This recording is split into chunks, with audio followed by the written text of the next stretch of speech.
விஸ்வடாக் channel நண்பர்கள் அனைவருக்கும் வணக்கம். இன்றைய திருக்குறள் 12ஆம் அதிகாரம் நடுநிலைமை அதிகாரத்திலிருந்து 116வது குறள்.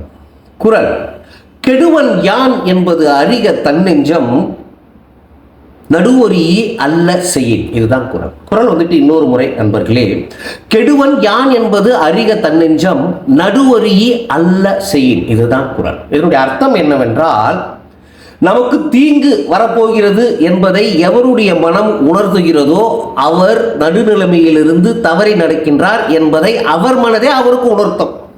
நம்மளுக்கு ஏதோ கெட்டது வரப்போகுதுப்பா அப்படின்னு யாருக்குன்னா மனசு உறுத்துதுறானா அவர் நடுநிலைமையிலிருந்து தவறி நடக்கின்றார். அவருடைய மனசாட்சி அவருக்கு கூறுகின்றது, நீ அதாவது நிறைய பாவம் செய்யற, உனக்கு ஏதோ கெட்டது வரும் அப்படின்னு அவருடைய நெஞ்சே அவருக்கு உணர்த்தும். இதுதான் இந்த குறளோட அர்த்தம் நண்பர்களே.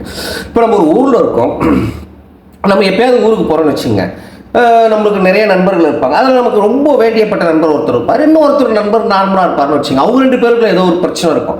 அவர் நம்மள என்ன பண்ணுவார்னா, இல்லை எப்போ பாரு ஏதோ ஒன்று சொல்கிறான் அப்படின்னு நீங்கள் உங்களை தூண்டி விடுறாருன்னு வச்சுக்கோ.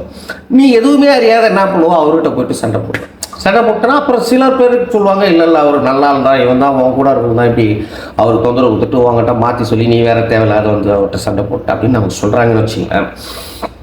மறுநாள் நம்ம இப்படி தூங்கிடுவோம். காலையில் 4 மணிக்கெலாம் நமக்கு தூக்கம் பிரிஞ்சிடும். ஐயோ என்னடா நம்ம போயிட்டு அவன் பேச்சை கேட்டான், அவன் நம்மகிட்ட நல்லா பேசுவான் பழகும், அவனை போயிட்டு நம்ம இப்படி பண்ணிட்டோமே. ஏன்னு கேட்டால் நம்ம தவறு செய்து விட்டோம். அப்பொழுது தான் அது நமக்கு ஃபீல் ஆகுது.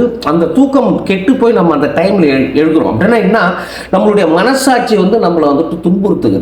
நீ ஏன் அவனை போயிட்டு இப்படி பண்ண அப்படி. அப்போ நம்ம என்ன பண்ணுவோம், ரொம்ப நல்லவர்கள், இறைவனே நான் இப்போ தப்பு பண்ணிட்டேன், திரும்பவும் அந்த மாதிரி ஒரு தவறை இன்னொருத்தருக்கு நான் எப்பயும் செய்ய மாட்டேன், என்னை மன்னிச்சுட்டு. இது யாருக்கு வரும் என்ன, பேசிக்காகவே நாம் எப்பொழுதும் அதாவது அடுத்தவர்களுக்கு தீங்கு செய்யக்கூடாது அப்படி என்ற நல்ல எண்ணம் உள்ளவர்கள் தன்னைத்தானே திருத்திக் கொள்வார்கள்.